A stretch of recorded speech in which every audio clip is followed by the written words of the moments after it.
Hello everyone. This video is about representing rotation with Euler angles. Now, as you know, I have a long video on my channel about kinematics and kinetics using Euler angles, so you can refer to that for a more complete discussion of Euler angles and everything. That is published under the playlist Dynamics. So here I make this one, it's quite a bit shorter and it's only kinematics. And there is one topic here that I would discuss, that's inverse orientation and singularity and stuff, which is not discussed in that video. So although there are some overlaps between the two, there are some topics discussed here that you cannot see in that video. So this is mostly published for the robotics applications, and this is going to be under the robotics playlist. So as you know, Euler angles are three angles that you use to describe the orientation of the rigid body with respect to, let's say, an inertial or any other frame. So what you do here, these are intrinsic rotations, so they are all with respect to the current axis, but the sequence that you use is different. Okay, so what you will do is at each stage you are going to rotate the part with respect to one of the x, y, or z axes, but this x, y, or z axes are the ones that are the current x, y, z, not the inertial or fixed x, y, z. So three intrinsic rotations. And as I said, the order in the order in which you select x, y, and z, or the others, for this sequence will determine your final rotation matrix and everything. So you can go, for example, like z, x, z, z, y, z, right? X, y, x, and so on. So in general, there are 12 sequences. There are 12 sequences, as you know, and I discussed in that video. 6 of them are the ones that we call proper Euler angles, and these are the ones that the first and the last axis, the name of it at least is the same. So when you say x, y, x, it doesn't mean they are the same x. This is the first x, this is the last x. They are different axes, okay? But whatever they are the x-axis. So you can do x, y, x, or you can do what? X, z, x, correct? Or if you start with y and end with y, it can be y, x, y, or it can be y, z, y. And similarly, if you do z and z, it can be z, x, z, or z, y, z, okay? So you clearly see that here in this 6 categories, the first and the last axis are the same type of axis. And these guys, as I said, we call them proper Euler angles.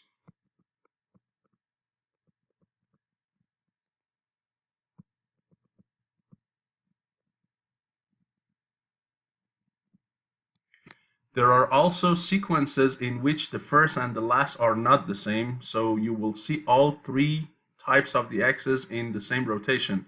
So it is like x, y, z, or x, z, y. Right, you start with y, x, z, y, z, x. Or you go z, x, y, or z, y, x. So here, there is no similarity in any of the 2 axes. They are all different. It's the way that you shuffle them around. The permutations are different. And these guys you call Bryan Tait angles, okay? So in general, there are, as I said, 12 different ways to do the rotations about current x, y, or z, and go from one initial orientation to the final orientation, okay? So these are those 12 combinations. And here, for example, I'm showing you the zx-z sequence. So I'm starting with the rigid body. The capital XYZ axis is the inertial one. The small XYZ axis is allowed to rotate about it. So first I rotate my small XYZ axis about the current z, which is also the capital Z, and that is going to be psi. That's the first angle. It is a rotation about the z-axis, which, by the way, the name of this angle, we call it precision. Then the intermediate frame that you will get, you will call it x prime, y prime, z prime. That's the same as that x, y, z, but this is, you just give it a different name here. And then now about the current x, remember, not the what? Not the fixed x, not the inertial x. About the current x, you rotate with an angle of what? As you can see, theta here. So your x is not going to change, and your y and z, or in other words, your y prime and z prime, both rotate with angle theta, as you can see. And you'll get a new frame. And then this, by the way, this theta angle, we call it nutation. And then about now the final z, okay, about the current or final z, you're going to rotate with angle of phi. So z stays the same, but your x and your y are going to rotate, correct? So this x, wherever it is going to rotate with phi, and this y, it is going to rotate with phi as well. And so you will get your final orientation, which is not, as I said, clearly shown here. So what you will get is, as I said, when you're rotating about z with angle of phi, then this guy is going to go rotate with angle phi to the final thing. And this x is going to rotate with angle phi to its final orientation. So this is going to be your x final, this is going to be your y final, and your z final is going to stay the same. Okay, and I guess I have showed you in a MATLAB code in this previous video, right, in the dynamics video, the application of these. And if you want, I can go ahead and show it again to you, right? Just since maybe you are not watching that line video. So here I'm going to show you that demo. Should be this guy. And here I made a, yes, that's this one. I made a CAD part which looks like this guy. I converted it to STL file, and then I imported the STL file into MATLAB using the function STLRead. And this function STLRead is not the one that MathWork recently added to MATLAB as a built-in function. This is the one that is available on MathWork website. It's a little bit more complicated and sophisticated, and if you want to really render STL files, I definitely recommend you use this one. The one that is currently in MATLAB, that is not really good for 3D purposes. So here I read them in, and I get basically the vertices, the faces, and some other info that I really do not need. And the first thing I do, since when you bring it into MATLAB and you want to render it using the patch command here, it is not really in the center, okay? So the center of it is not at 0, 0, 0. So here I'm applying some translation and shifting it to the center, and it's also laid down. It's not vertical like this. So here I'm applying some rotation to it and rotating it to make it upward. And you will see that I have rendered it here in color red. And then here I define my angles, psi, theta, and phi, the nutation, the precision, nutation, and phi that we call the spin angle. And then using these three angles, I will rotate the part to the new orientation, and I show it with green here. Okay, so let me just show it to you, and then we go back and see how we are doing it.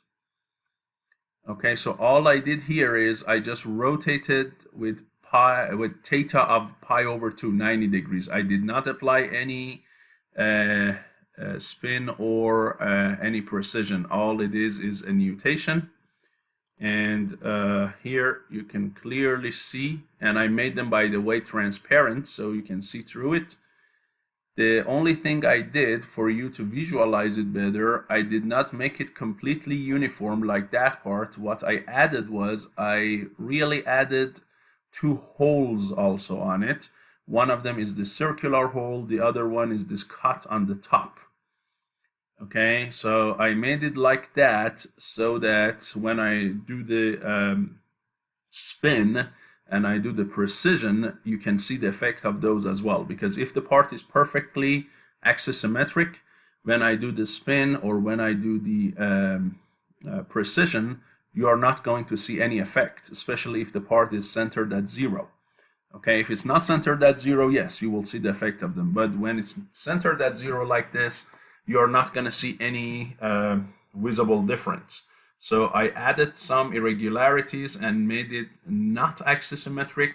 So now when I spin it, you can also see the effect, okay? So the part itself just looks like this. And here, as I said, you see, I use the faces, I use the vertices that I read from STL Read. I provided a color of green, right? Red, green, blue. And with face alpha, you can make it transparent. This number is between 0 to 1, with 0 being completely crystal clear and 1 being completely opaque. So when it's close to 0 like this, it is going to make it, what, transparent. So if I go ahead and just show you the original part in red without any transparency, okay, and here I use 1, then you'll see this is the original part. Okay, this is the CAD file I made. This is the STL file. And when you create an STL file and you want to do animation, make sure the number of vertices for that STL file is not huge. Okay, so if it's like SolidWorks, when you are saving it as STL, make sure you use a coarse representation of the surface, not a fine one. Otherwise, you're going to get tons of points, and when you want to rotate them, transform them, then it is going to take a lot more time out of the computer to do it, okay? And by the way, I made a video for you under my MATLAB playlist. So you can see it here. It says animating mesh files and STL files and so on, okay?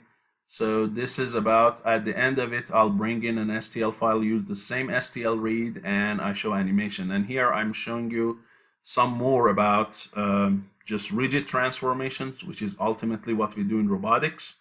A rigid transformation means all you can do with the part is you rotate it and translate it. Right now, we are only rotating it with the Euler angles. Later, in one of my future lectures, when I talk about homogeneous transformation and coordinates, I'll show you how to bring also in the translation. But if you want to see an example of animating mesh files, you can also refer to this. And as I said, now I have a playlist called Robotics. And this robotics playlist is where I publish my videos on robotics. So I have a rotation. I made 2 rotation matrices videos. Rotation matrix 1, rotation 2 is being uploaded right now. So you're going to see 2 videos on rotation matrices, and then the video that we are making right now about Euler angles will be added soon.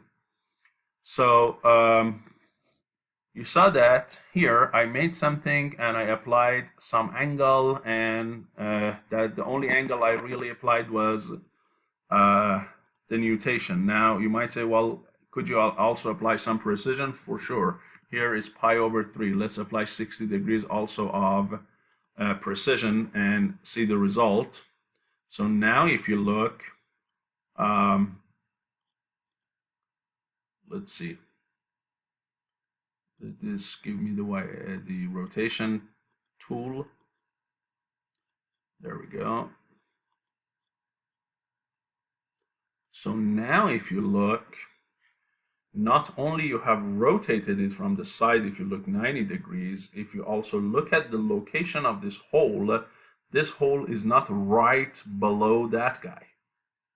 right? It is also, first you applied some precision, so basically this hole went back a little bit, and then what? Then you did the nutation. So if you want, let me make this 0, so just look at the effect of precision. So if you can see here, all I did was the spin, and as you can see here clearly, you see that there is a precision done, so the location of the hole is displaced about the vertical z-axis, and then you can do a nutation, right? Let's say pi over 4. By the way, here, as you can see, because the way that this part is brought into MATLAB, the axes are reversed, so that's why here I used angle theta, but when I create the rotation matrix for it, I use negative theta. And as you saw, the psi was also wrong, actually, I assume. Let me do it one more time, because it has to be counterclockwise positive, okay? And here the z is outward, is upward.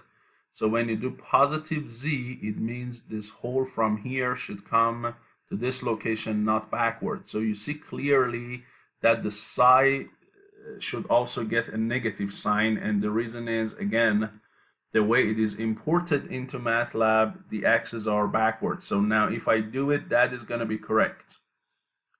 Okay, so we have to pay attention how they are imported in. So now you clearly see that this hole is brought from here to here, so you have a precision, and then there is also a 45-degree nutation if you see from the side.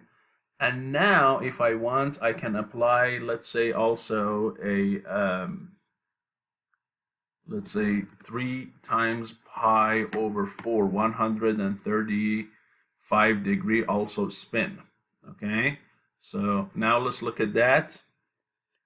And now you clearly see again the effect is different, right? You clearly see that if I look from the side, you can see the nutation of 45 degrees, the initial precision is done, but now about that z-axis, you also have a rotation of what? About the axis of symmetry. Now you have the spin of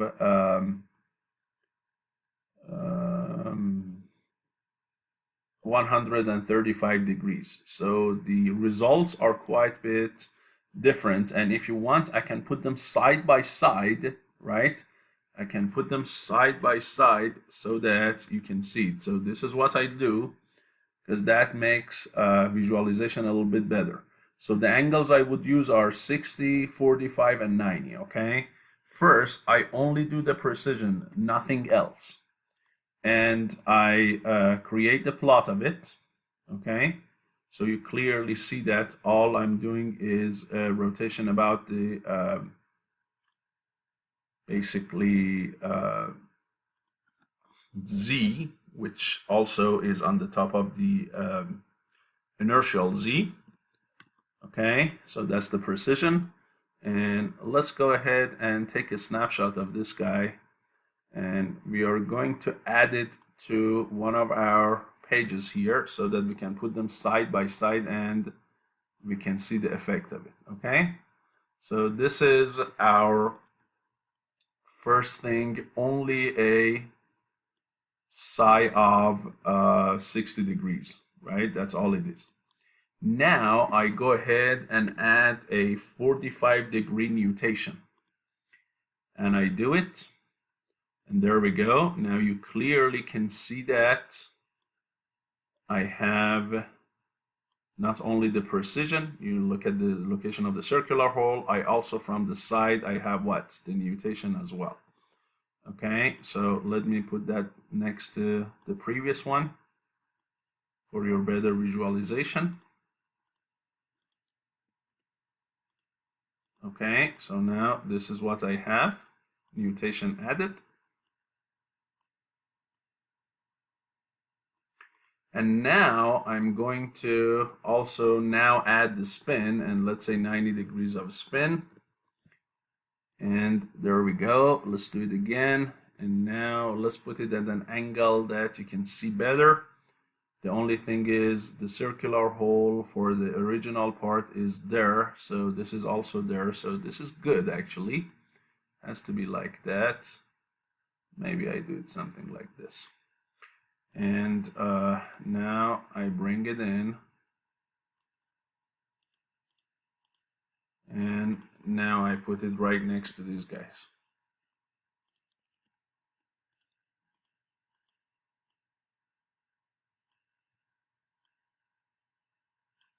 Okay, so now you clearly can see what is going on, right? Here only a precision about z, then a nutation about the current x, and then a another spin about what? About this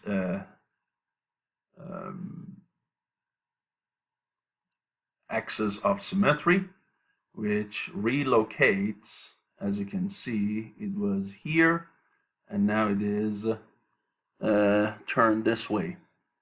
And as you can see also, this rotation is not right, it is backwards, should be also negative. So all of these angles better be negative because of the way they are imported. So let me redo this plot for you. Okay, and make it right. You have to make sure all of the rotations are counterclockwise. Yes, now it is a little bit better. And let me see at what angle I can render it better for you. Yeah, maybe this is so hard to see. I guess this is a good one. Something like that. Okay, so here we go. We add it here.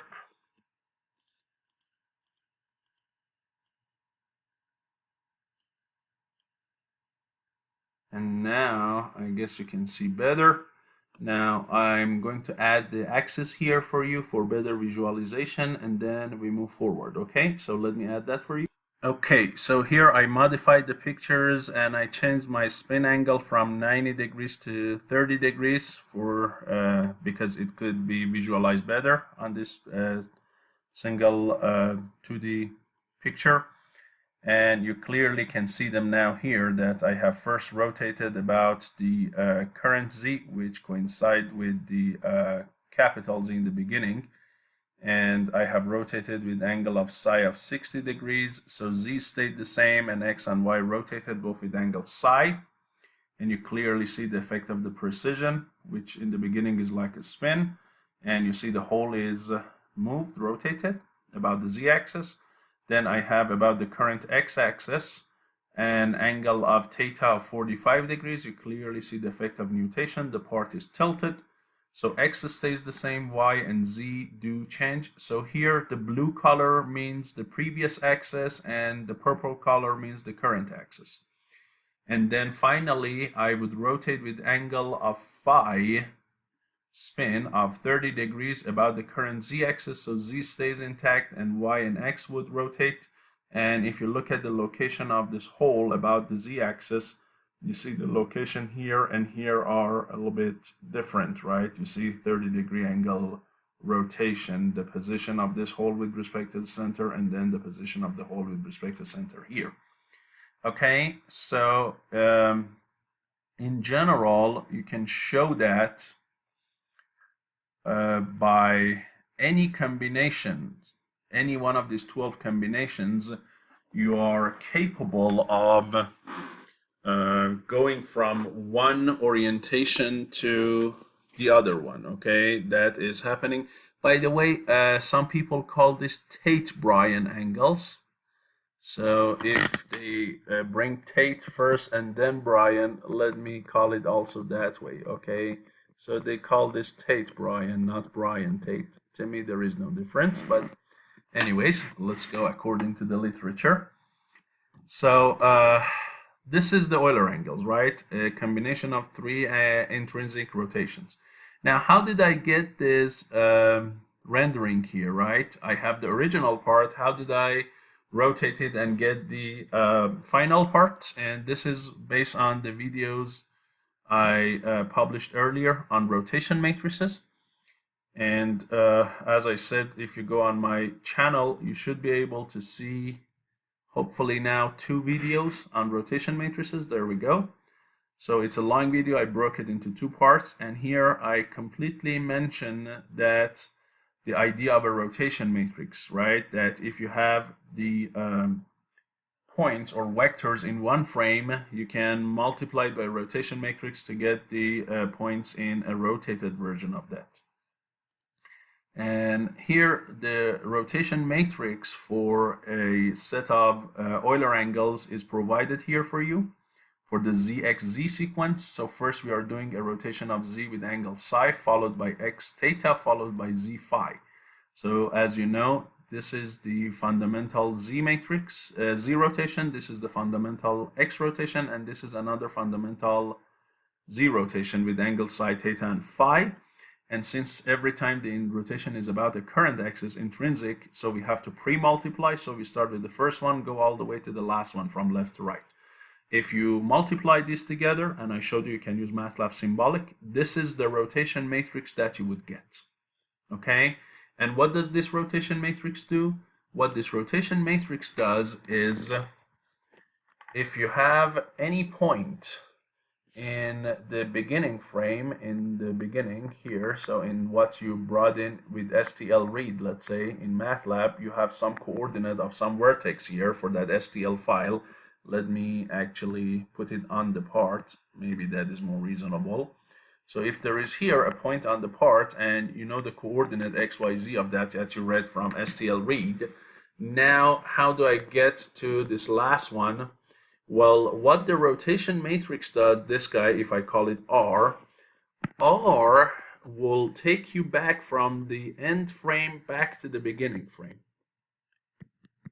Okay, so if I call this P of 0, and the very same point here, okay, the very same point, which is like this,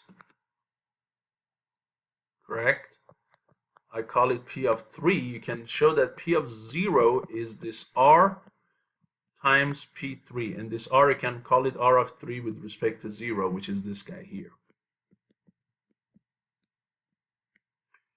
But what I have this P of 0 already because I read it, and I have this R03 because I know my 3 angles, I set them up. So what I really need is P of 3.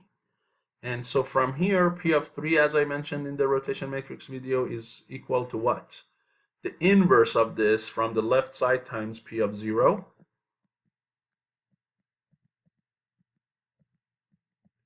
Or, as I said, since the rotation matrix is orthonormal, you can multiply the transpose of that by P of 0. And this is exactly what I have done in this code. If you see here, I formed the 3 rotation matrices, R1, 2, and 3, the Z, X, and Z rotation. I multiplied them together to get my rotation matrix. And if you see here, I multiplied the transpose of that by the original vertices to get my rotation vertices. Now, why here also I used transpose here? It's just to match the dimensions, because the dimension for this matrix is really 10,000, let's say, points by 3, not 3 by 10,000. So I could not do a multiplication here. The dimensions would mismatch. So I had to transpose it and multiply, get my rotation versions, and then I used the transpose of the rotation versions to plot my rotated object. Okay, and you can see that even the simple part I brought from a CAD file has about 10,700 vertices. Okay, although I made it very coarse, and you see it is coarse, still has about 11,000 points. So if you made it fine STL representation, now you will have 100,000 or million points, and it takes a lot more work here when MATLAB tries to do this simple multiplication. Okay, and it takes more time. And now if you want to animate it, it would even take a lot more time. So just keep in mind what you want to do with your STL files. Bring coarse STL files in if you want smooth picture or especially animation. Okay, so now the next problem that was not discussed in that dynamics video for rotation by Euler angles was the inverse orientation problem. So far I gave you the three angles and I ask you to find the rotation matrix and then use it, let's say, to project a vector, find the coordinate of a point in a new frame, and so on. Now the inverse problem says, well, now I give you a rotation matrix with 9 numbers, R1, 1 all the way to R3, 3. You give me the set of angles, psi, theta, and phi for a specific sequence, let's say the same as what we did earlier, z sequence, that can make such a rotation matrix, that can cause such a rotation, okay? So here the given is the rotation matrix, the entities to be found are the angles. And here you can see the formulas I have provided, and I'll go through them with you to find the three angles based on the entries of this matrix. And the only important thing we need to discuss first is this function arctangent 2. Okay, which you can see here. As you know, the function arctangent, when you have the unit circle, right? When you have the unit circle and you calculate arctangent of something, correct? So this is your unit circle and this is the line for some specific angle, theta. So you know that you have y and x, and you say that theta is the arctangent of y over x. And all you care about here, as you can see, is the ratio of y and x, not really the sign of y and x. In other words, this function will give you the same answer, for example, if your y and x are both positive or both negative, right? So if you are in quadrant 1, you will get the same answer than when you do the very same angle but plus 180, so you go to quadrant 3. So your angle is like this. This is your angle. So for this angle, clearly, let me see if I can change these x's a little bit and make them longer. Okay, so you have like this, and then this one, you have it like that. Okay, so you have the all 4 quadrants. So clearly for this guy, both x and y are negative, right? So here it is like negative of that x, and if you call that one x, this is like negative of x, and this is like negative of that y. But the ratio, if you make both of these negative, is still the same because the negatives would cancel out. So you can say that if you call this angle in red theta prime and this other angle theta in black, one of them in first and the other one in third quadrant, theta and theta prime are the same thing. For the function arctangent, it doesn't care. Or if you do it in second quadrant, you can show that that's the same as the fourth quadrant. Because for one of them, x is positive, y is negative. For the other one, x is negative, y is positive. But the ratio is still the same negative number. So again, this guy does not distinguish between two of the quadrants. But when you say arctangent 2, here you don't provide a ratio, you provide y and x. Or you provide sine and cosine of the angle. And here you definitely care about the signs, because if this is both negative, that's different than when they are what? Both positive. Correct? So if this is theta and this is theta prime, for this case you can show that theta prime is like theta plus pi. Okay, so this one is quadrant corrected, right? And in robotics applications, we do care a difference of pi radians or 180 degrees. That's important to us. For example, if it's a mobile robot, it can mean that the robot with the sensors of it, like LiDAR camera, is facing one direction, or it is rotating and basically putting the back of the robot toward that direction so it cannot sense anything, right? Or for many mobile robots, many of the joints can go full rotation or actually some large sweep of the angle, right? So it is definitely will put the end effector of the robot in a completely different position if you just add 180 degrees to the rotation of one of the joints. So in robotics applications, we always use arctangent 2, and we do not use what? Arctangent. And as I said, this guy, we call it the quadrant corrected angle, okay, or the quadrant corrected arctangent. And we use this guy in robotics application because it does matter to us to add or not add 180 degrees, okay? So that's the explanation over this important MATLAB function. And now you clearly can see, if I look at the theta, phi, and psi, here it says what you need to do is to square these two numbers, this one and this one, and then add them together. Well, if you add them together and square them, what would you get? So as you can see, they both share sine theta in them. So when you square them, you can simply factor out that sine theta squared. So you will get sine of theta squared, and then times, this one is sine psi squared, the other one is cosine psi squared. Correct? So that is the result that you will get by factoring out the common term. And then it says take a square root from this. And when you do, you know this guy is 1. So the result is simply sine squared of theta. When you take a square root, you're going to get plus or minus sine of theta. So that is the sine of the angle. And then it says use that along with what? R33, which is cosine of the angle. So you know, once you pass sine and cosine of the angle to the function arctangent 2, or you pass y and x, then the result is, of course, going to be theta.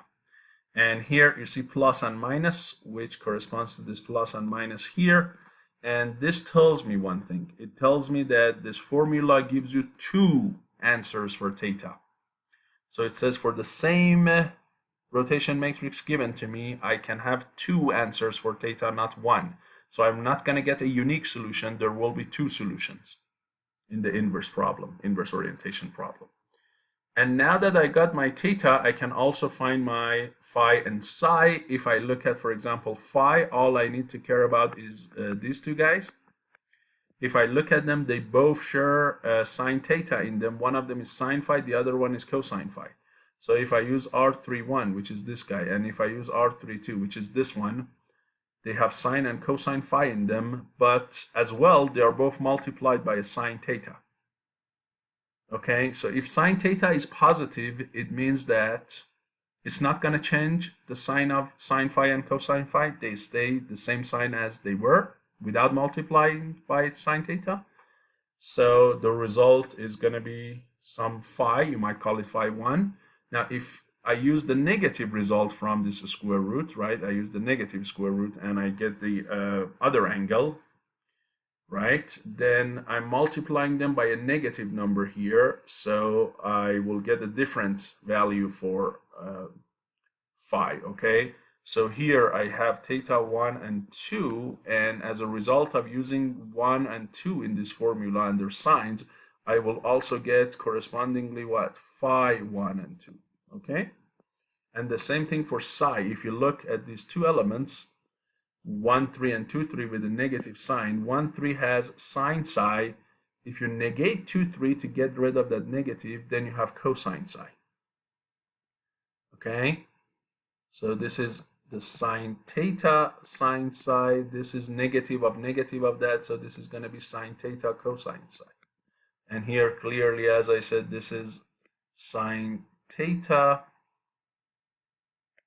sine phi, this is sine theta, cosine phi. Okay, and as you know, this is cosine theta, and this is plus and minus sine theta. So if you look again here, you have sine and cosine psi, so it should give you psi, but again, they are multiplied by theta. So for one theta, I get one psi. For the other theta, I get the other psi. So in general, you have two sets of solutions, set of theta 1, phi 1, psi 1, set of theta 2, psi 2, and phi 2. Okay, so there are two sets of solutions, two solutions in general for the inverse problem. Okay, so that's something I wanted you to keep in mind. The inverse problem and how to get the three angles by the entries of the given rotation matrix. Good, so now that is clear, I want to talk about one more thing. Remember that when we talked about rotation matrices, I mentioned that you only have 3 degrees of freedom for rotation of a rigid body in space. So when in rotation matrices you use 9 numbers, we really have 6 redundancies, right? And that comes from the 6 constraints that you have between the entries of this matrix, correct? You have 6 redundancies. Now, Euler angles are perfect. They are minimal orientation representation with no redundancy because there are 3 of them and you have 3 degrees of freedom for rotation. So there is absolute no redundancy. And that's one of the reasons Euler angles are popular. There is no redundancy here, plus their visualization is rather easy, right? It's rotation about one of the fundamental XYZ axis, current XYZ, and it's easy to visualize how you go from one orientation to the other. Okay, so visualization of them and minimal representation of them are very good. Now, they have also a drawback. What is the drawback? It's something called singularity, and if you have something mounted on a gimbal and you're using Euler angles to represent the orientation of it, it's something also called gimbal lock. So what is that? So the question is this: when we are calculating theta first, that's the first thing we have to calculate. What's going to happen if theta turns out from this equation to be 0 or pi? And you might say, when does that happen? Well, it does happen when the sine of theta is 0. When sine of theta is 0, cosine of theta is either 1 or -1, depending on what the angle is, theta. If it's 0, then this guy becomes 1. If it's pi, then this guy becomes what? -1. Okay, so if sine of theta is 0, what happens to this rotation matrix? Let's try to figure it out. So if theta is 0 or pi, it doesn't matter. Let's just look at one of them. For example, let's say it's 0. If it's 0, what happens to these entries? Wherever I have sine of theta, it will be 0. Wherever I have cosine of theta, it will become 1. So it's like 0, 0, 0, 0, 1. And here you will have negative of sine of psi, and then sine of phi, and then plus cosine of psi, cosine of phi. Yes, that's the 1, 1 element. Let me see if I can shift it a little bit this way so that I have room for everything, hopefully.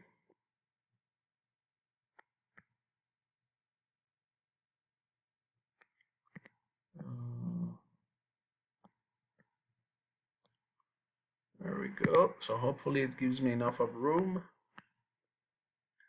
So that's the first element. Then this element is going to be cosine of psi times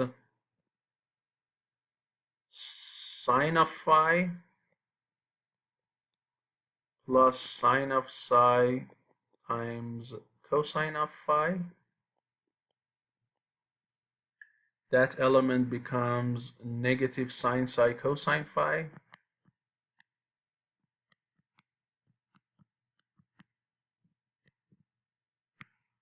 And then minus cosine psi sine phi. And here this becomes cosine psi cosine phi minus sine psi sine phi. Okay, so this is the resulting rotation matrix when theta is 0. Now, to clarify it a little bit better, let me copy this down below and discuss it. Okay, so we come back down here and we discuss what happens. So this is my rotation matrix. Okay, and if you look at this rotation matrix, it looks like a what?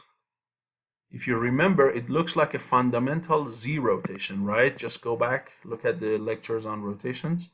If you look, it looks like a perfect Z rotation. So this looks like the rotation about z-axis with some angle, whatever you want to call it, alpha. Now, what does it alpha have to do with psi and phi? Well, I can find it. It just needs a little bit trick. So what is this guy here, which, by the way, is the same as this one, right? If you look, they are the same thing. It's just the order is reversed. It's cosine of first angle, cosine of second angle, minus sine of first angle times sine of the second angle. Well, if you know trigs, this is the cosine of the subtraction of the two.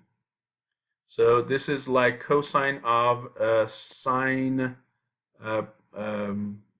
actually it's the cosine of the addition of the angle, I'm sorry.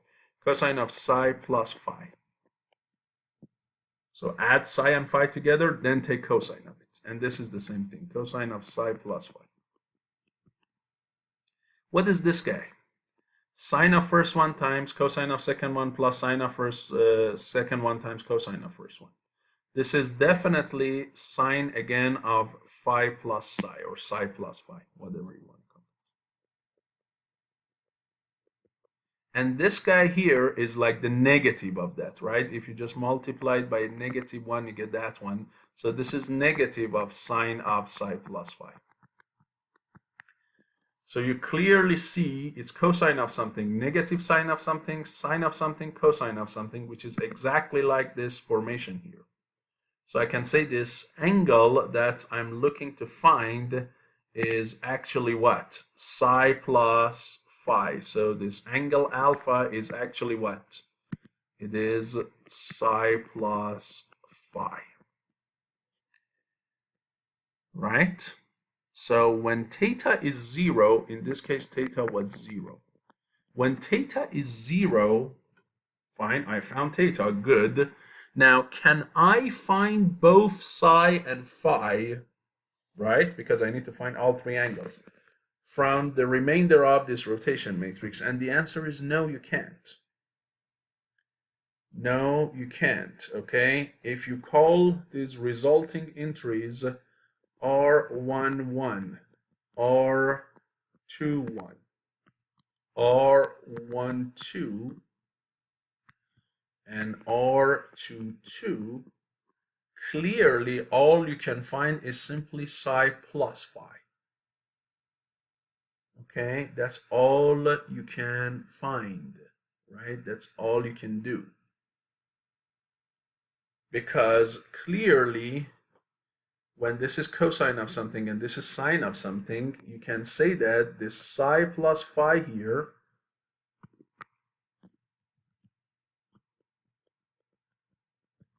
is equal to arctangent 2 of what? This is the sine, that is the cosine. So there's going to be R21 and R11. Correct? So that's all you can find, just the addition of the two angles, precision and spin. Can I find them individually? No. There are actually infinitely many solutions for psi and phi, right? Let's say the result of this arctangent is so much. Let's say, for example, pi over 3. Okay, what two angles can I pick that the sum of them is pi over 3? Well, there are infinitely many combinations because I have two unknowns and one equation. So you see, the problem becomes what? With infinite number of solutions, there is no unique solution. The same thing happens when theta is equal to pi. When theta is equal to pi, if you go and look at that rotation matrix, there every cosine will be turned into a negative one and sine becomes a 0, so you will get something like this. And let's go back and take a look at it. So what I will do is I look at this guy, but wherever I have a cosine of theta, I put a -1. So you get a negative here, and negative of negative, you get a positive, a negative, and a negative. So the first terms will be changed in the sign with respect to the case where it was 0. So what would you get? This first term, you see that is negative sine psi sine phi. Now, because cosine is -1, with that negative, you'll get positive sine psi sine phi. Okay, so this first one becomes positive sine psi sine phi. The next term, which is positive, the product of the cosines, is going to stay intact. When we go to the next term, again, the first term, which is negative sine cosine, becomes positive sine cosine. The next one, negative cosine sine, is not going to change.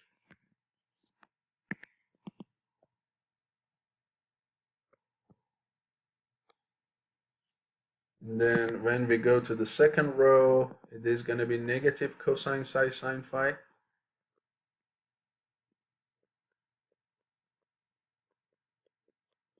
It should be exactly negative of this. So it is going to be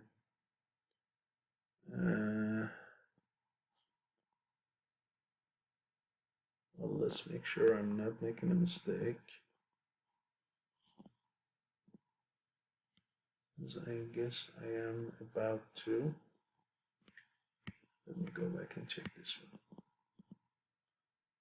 This is going to be negative. Where cosine psi is, that one was also negative.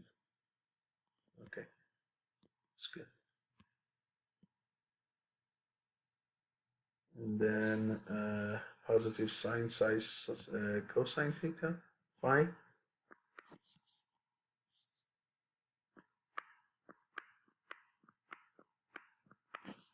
And this one should be that gonna go negative, so negative cosine, negative cosine.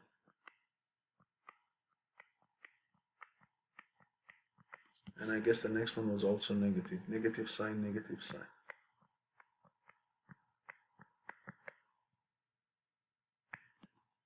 So this is what you get when theta is pi. And what does this look like?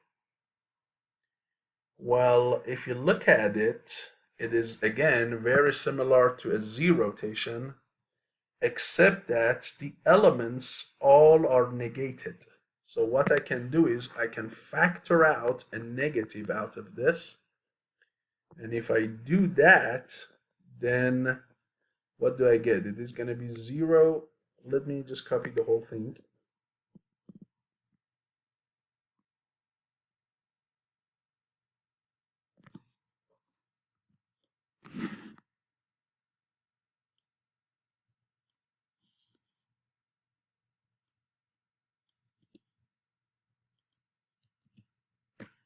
So this is going to be this. Okay, with some differences. This is going to be positive 1. And then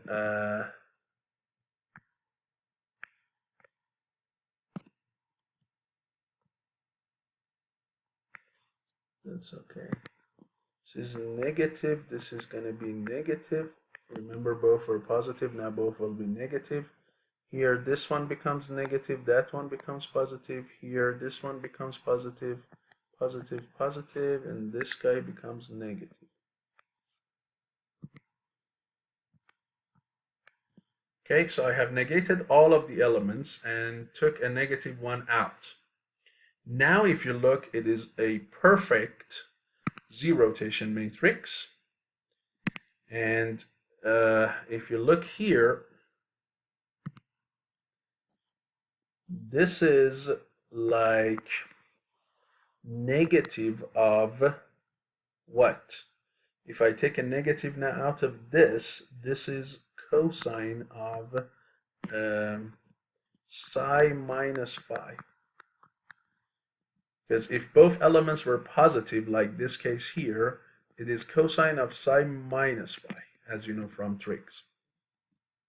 Correct?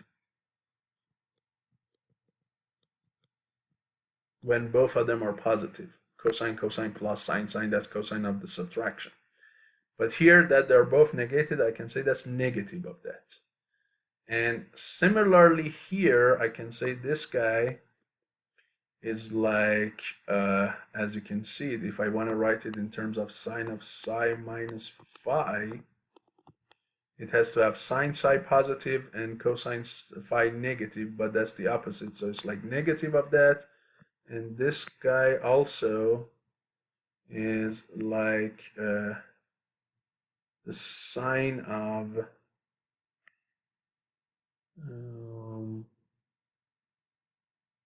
looks like it is the same thing. Sine of psi minus or negative of psi minus phi. Okay, so if I'm not mistaken, this is what you will get. And now if you just let me make sure I have not made any mistake as far as I can see, because there should be a small difference and I don't see that here. So if you bring this negative back here, cancel this negative with this one, this negative comes here, and these two becomes positive and positive, then you know cosine is an even function. It can take the negative inside without affecting anything. So instead of this, I can simply write it as cosine of psi minus phi, because that's the same as cosine of phi minus psi, which is negative of this. They are the same thing. Cosine is an even function, and here you have sine and sine. So that's where I'm saying there is a negative I'm missing somewhere. This should actually be a negative. If this one becomes a negative, then it is the perfect form of this guy here, where the angle I'm about to find is just psi minus phi. And I'll show you there is a negative I'm missing somewhere. So from here, you can see that all I can find is psi minus phi, and that is again going to be arctangent 2 of, like the previous case, I used R21 and R11, still I can do that. And so I can, as I said, I can only get what? Get the subtraction of the two angles. And if this subtraction is a constant number again, I have infinite number of solutions, because I have one equation and two unknowns. So you see in both cases, and I'll get this negative to you, but you see in both cases, what is clear is I cannot get a unique solution. So the answer is, what happens? It means no unique solution, or there are infinitely many solutions. Correct? When such thing happens that you cannot exactly and uniquely calculate the three angles, we call that configuration a singularity. So singularity happens when I cannot get unique solutions, and that is for Euler angle happening when the middle angle, the notation, is either 0 or pi. Okay, we call that a singularity. Now, what's bad about the singularity? The bad thing is I'm asking you to go from the current position, the current orientation, to an orientation given by a rotation matrix. So I give you a rotation matrix and then go from wherever you are to here and use Euler angles. And you say, fine, so let me go ahead and calculate my three angles and then do it. So you calculate your theta, it turns out to be 0, so no nutation. And so all you need to do is to just do phi and psi. But what happens when there is no theta? When there is no theta, especially if you look for the zx z sequence, what happens here? What happens is if I don't do any theta, my final z and my initial z will be on the top of each other because there is no tilt. So all I'm doing is this psi, which is about the original z and also the intermediate z, and this phi, which is also about the same thing, this phi will be on the top of each other. They will both be along the same axis if theta is 0, right? So one of them is psi, one of them is phi. So what I will get at the end of the day is just the sum of the two. When it's theta is pi, means make this guy backwards, upside down. So you're doing psi and phi is in the opposite direction, so you will have psi minus phi is the final rotation about z, right? It means a rotation of z in that angle. So you clearly see physically what happens, right? Theta is 0, it means you only have a rotation of z and psi plus phi, because the axes of both of them will be the same z-axis, and so they will be simply added together. Psi and phi could be distinguished only when there is a theta other than 0 or pi making the object tilt, and now the current z after theta and the z before theta are different z's, so those angles are rotations about different axes, so their effect is different. When there is no theta, the final z and the initial z will be on the top of each other, and so these two angles will simply be added or subtracted. And that's why the problem is there are infinitely many solutions. Which one would you want to use? So if you give it to a computer and computer is calculating your angles, when it comes to this, it is confused. So hey, I have one equation with infinitely many solutions. Which one do you want me to pick? What's the criterion, right? And worse than that happens in physical systems where such angles are used. And one of the places that this guy is used is called the gimbal. Okay, and what is gimbal? And I mentioned it roughly in that video for gyros and gimbals, but let me go ahead and show you another picture or video of this to see what gimbal locks means. Okay, so let's do that. And in the meanwhile, I'm going to also look for that -1 that I missed somewhere. I'm going to put it down here, and I'll show you that actually what you are going to find is psi minus phi.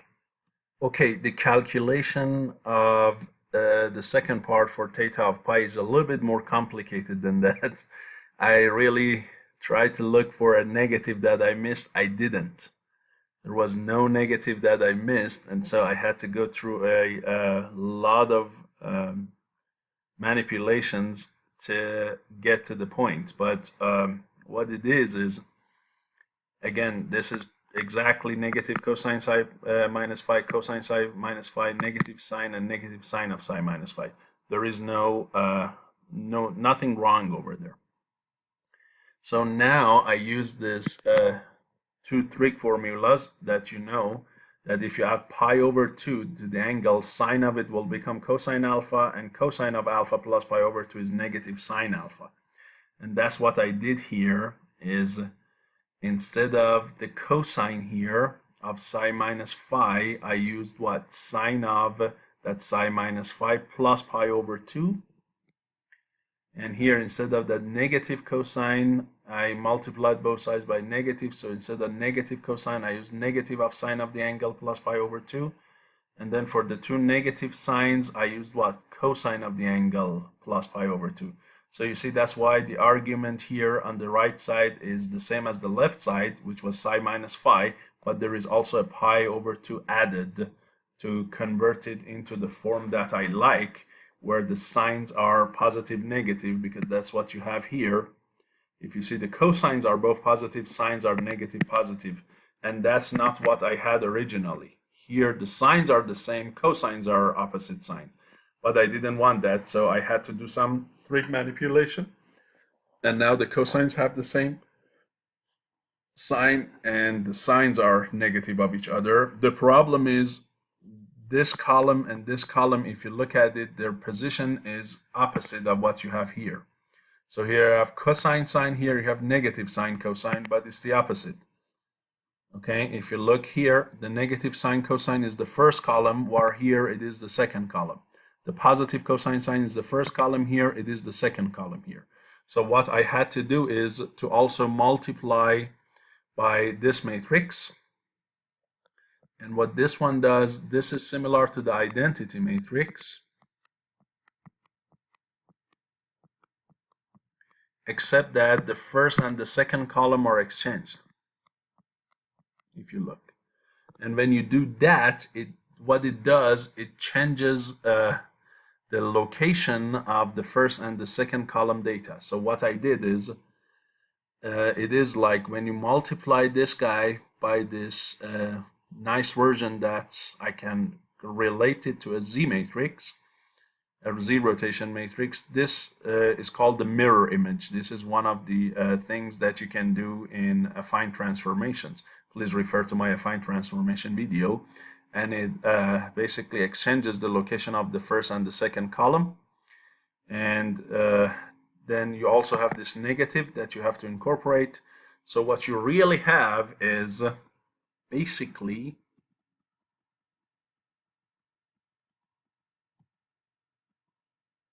at the end of the day, you have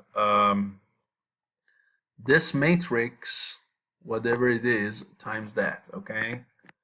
So if you simplify it, you can bring that whole thing down.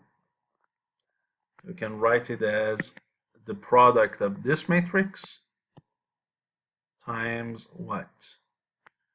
Is the rotation Z matrix, which I like to have. Okay, so this is a perfect Z rotation matrix. This is R of Z, and the angle is psi minus phi plus pi over 2. And what this one does is exchanges the first and the second column and also negates the Z. So physically, this is corresponding to what? When you exchange X and Y, correct? This is a mirror image, right? When is it that you exchange X and Y in 2D, correct? When is it that you do that? So if I have a point here on the XY plane, what can I do to exchange it to X, to Y and X? So if this point is X and Y, you know, if you mirror it with respect to the line Y equal X, then the location of the mirror image is going to be what? It is going to be Y and X. So that's what you do. And that's the same thing that you do here, except you also have a Z out of the plane. So what you do is X will be equal to Y, Z can change. So this means mirroring with respect to the X equal Y plane, not line. And when you are negating Z, it means followed by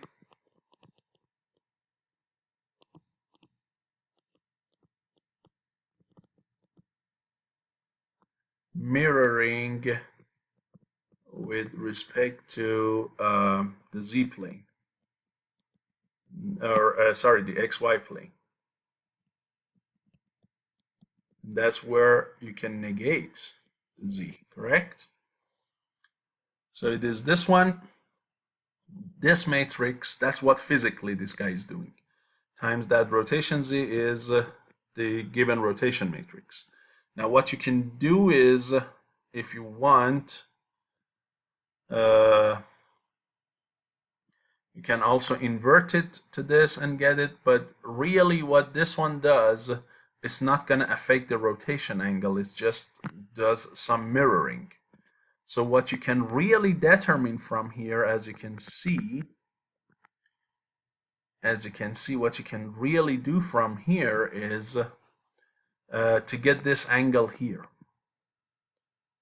Okay, that's what you can really do. Or again, if you don't like it, if this is not acceptable to you, I would consider this to be a complete rotation matrix like this.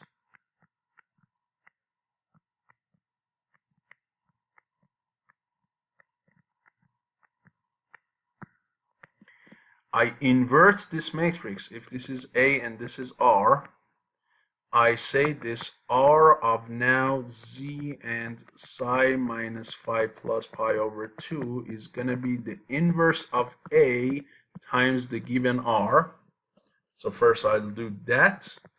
It invert that multiplied by this, and it gives me a different shape of this rotation matrix. And then I can, from those components, I can decide what the angle is. Okay. So let's just, for the sake of argument, let's do that. So here we go to MATLAB, and we define my matrix, which was 0, 1, 0, and then, or no, actually, it is 0, 1, 0, that's right, and then followed by 1, 0, 0, then followed by 0, 0, negative 1. And this guy should have inverse, hopefully. You see, it does. So now I define my symbolic values, R11, R12, R13, R21, R22, R23, R31, R32, and R33. And then I form my R matrix to be composed of these guys.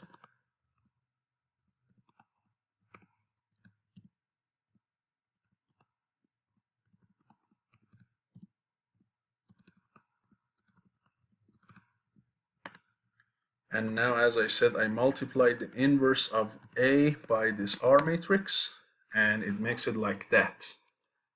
Okay, so it makes it like this. And I can take it down to my presentation here. So it will make it like this. Okay, and as I said, I can bring it here. Good. So it gives me that. And now this guy has to have a form of a rotation Z matrix like this. So it means this guy has to be 0, this guy has to be 0, this whole thing has to be 1, this guy has to be 0, this guy has to be 0 to match this form. And now you can say that the argument angle psi minus phi plus pi over 2 is arctangent 2 of what? Since this is the cosine and this is the sine, it is going to be this element and this element, which is R11 and R21. And now you can take pi over 2 to the other side and say psi minus phi is equal to arctangent 2 of R11 minus R21, and then minus pi over 2, which is a constant number. So clearly you can see that all you can determine is psi minus phi, okay? And you cannot determine each one individually. It's not gonna happen, okay? And that confusion, that lack of unique solution, is what we call singularity. So I just went through a bunch of modifications, but I showed you that in case of theta of pi, what you can determine is again psi minus phi, but the solution of that is a little bit different. And as I said, for case of theta equals 0, you can just determine psi plus phi, and that comes from this formula, okay? But anyways, the notion of the singularity, which is confusion and not having a unique solution, is clear. Okay, so let's talk a little bit about the gimbal lock, the phenomenon that I said I'm going to talk about for you here. And what is gimbal? What is gimbal lock? So gimbals is basically three rings, the outer ring, the middle ring, the inner ring. And on the inner ring, you have the shaft of a spinning disc, and this whole thing we call the gyroscope. And we tried the best that there's pivots here, this one, and this guy here, to be of minimal friction.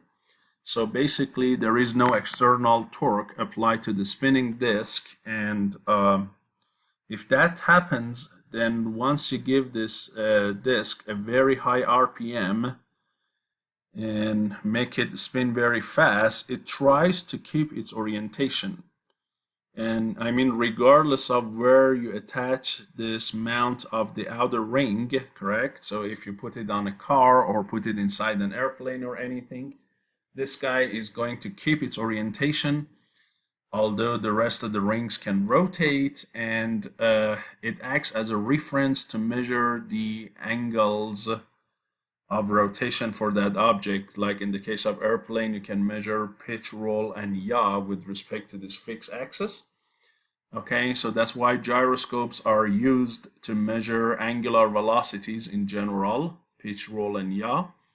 And what you typically use in today's inertial navigation systems are electronic gyroscopes, not physical gyroscopes like this. And what they do is a little bit different. And what they do is really, it's the electric current that is going on a circuit in different directions.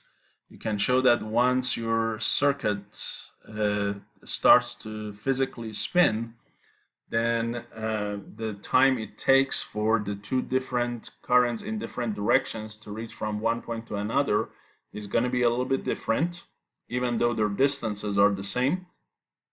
And if you can measure this difference in time of arrival in the two electric circuits and the two electric currents from point A to point B, although again the distances are the same, but because of a spin one of them gets faster there, sooner there, if you can measure that time difference, that is proportional to the angular velocity, and then using that you can determine omega. Okay, so the electronic gyros are different than mechanical ones, but as I said, this guy is an interesting thing, and it helps stabilize a bunch of things as well. Like for example, when you are trying to take the video of some object, right, and you want this direction of the camera with respect to the object to stay the same regardless of how you are moving around, right? For example, let's say here you are taking the video of something and you want to keep the relative position vector constant. So let's say there is an object here and you are taking the video of it. So this is your camera, and now you try to go around, but in each position that you go around, you want to keep this object in the center and basically keep this relative direction, that is this radial direction, not changed.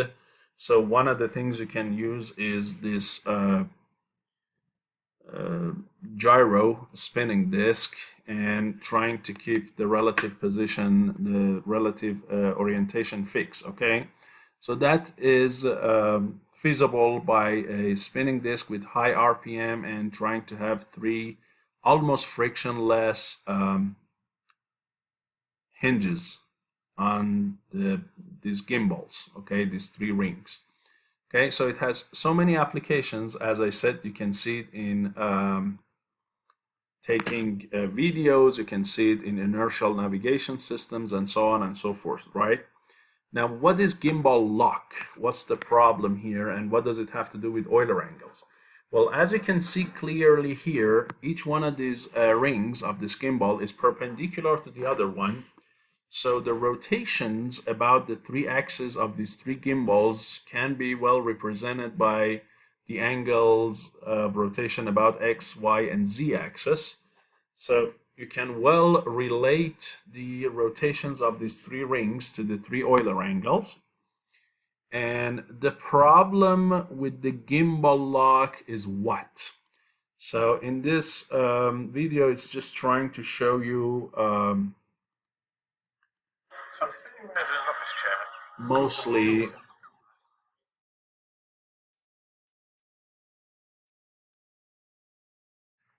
let me just try to make it silent. So here you're using an electric motor and trying to spin that disc with very high RPM. And then now let's see.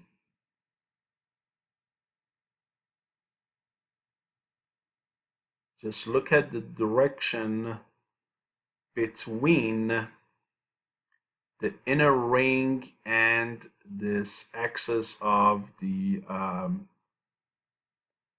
spinning disc. Regardless of what happens to the outer ring, if you look, this relative direction is not going to change. Okay? I mean, the best of, it depends on how frictionless they are and how fast this guy is spinning, but it is trying to keep itself the same relative orientation. And you can also see that here. Now, what happens is when the angle of the middle ring, which corresponds to the angle theta in our Euler angles, when it goes to 0 or pi, what happens is two of these gimbals, two of these rings would align. So in this case here, you see, when they align like this is a normal situation. They're all perpendicular to each other. When theta is 0 or pi, what happens is, let's say here, this middle ring and the inner ring are now aligned. So they are not really like three rings anymore. It's like you only have two rings, okay, and one of the outer ring. So it's like you're not really having three separate rotations. What you really have is two rotations, which I explained, correct? Although you have three angles, but all you can do is to have theta and what? Either psi plus phi or psi minus phi. So you individually do not have two angles here. You only have one, either the addition of them or what? The subtraction of them. It's like you're losing one of the degrees of freedom, one of the 3 degrees of freedom. You have psi, theta, phi. Now you're losing one of that. Now you only have combination of psi and phi. And what's bad about it? So the bad thing about it is now if you try to orient the part, okay, you cannot do that. It's called the gimbal lock. Well, why is that? Why is it that you cannot do it? Again, as I said, is because you're basically having two gimbals in the same place. Okay, two gimbals are on the same place, and the problem that comes is, as I said, if you make these pivots frictionless, the problem is now really the first angle and the third angle are not going to, the individual selection of them is not going to make any difference. In other words, if you use this spinning disc to measure for you, if you use it to measure theta dot, psi dot, and phi dot, what can it return, right? Because you know the spinning disc, as I said, the goal of it is to be able to measure the three RPMs, theta dot, psi dot, phi dot. What it can really return is two numbers, not three. It only gives you back two numbers. Okay, so let me go back and tell you. Your sensing device, ideally this gyroscope, is capable of giving you three RPMs, psi dot, theta dot, and phi dot. And once you know those time derivatives, if somebody says, okay, what is the current angle for psi, theta, phi, how would you find them? you integrate them versus time, correct? You integrate them numerically versus time. And that's how the gyro in your cell phone or many other physical devices, they keep track of the orientation of your rigid body, correct? What they do is they measure these angular velocities, and then they integrate these angular velocities numerically because they are not functions, they are just a bunch of numbers. They integrate them versus time, and that will give you what? That will give you psi, that will give you theta, and that will give you phi at each point, so you can know your current orientation. Now the problem is when you have gimbal lock, what happens? When you have gimbal lock, you really lost one of the degrees of freedom. So all this one is going to give you is theta dot, and it also gives you, let's say if theta is 0, for example, because you are in a gimbal lock position, it gives you theta dot, and it also gives you psi plus phi dot, which is psi dot plus phi dot. That's all it gives you. So if you integrate this, yes, it will give you theta, but if you integrate this, it will give you what? Psi plus phi. So now if I ask you, what is your orientation at the moment? In order to determine the orientation, you need all three angles to tell me where you are. But you can't. Because from here, you cannot tell me exactly how much is psi and how much is phi. You just know the addition of them. So you cannot determine your accurate orientation. That's the singularity problem, right? That is the singularity. It's not up to you to just choose. Say, hey, yeah, I choose this, and this one is going to be another number as much as this is going to be matching that some of this is the number I found. No, you don't know. You have no idea. You lose track of two of your angles. Okay? And that is the bad thing about gimbal lock. So what they try to do with the devices that are working based on the Euler angles is, they try to rotate the parts such that they don't get close to this angle. They try to make sure your theta of the object never goes close to 0 or never goes close to pi. They try to avoid the gimbal lock as much as they can. Okay, they try to avoid it. They try to not make theta go any close to any of these two angles. Because if they do, then they lose track of your accurate values of psi, theta, and phi, all of them together. So they try to avoid it, but in many applications, it might not be avoidable if you just make the smallest mistake. And these numerical integrations, they are all susceptible to drift. This numerical integration is never perfect, okay? It has the problem we call drift, and we'll talk about it later. But they have accumulated error, and over time, the numbers that you get are not going to be perfectly accurate. So although this might show you that, hey, it's 4 degrees at the moment, actually it might be 0. And actually the gimbal lock already happened, and then after that you see, hey, the gyro is not giving me 3 numbers, it just can give me 2 numbers. So I'm in gimbal lock, and then you have to physically force it out of the gimbal lock by physically forcing the 2 rings that are now completely aligned to separate.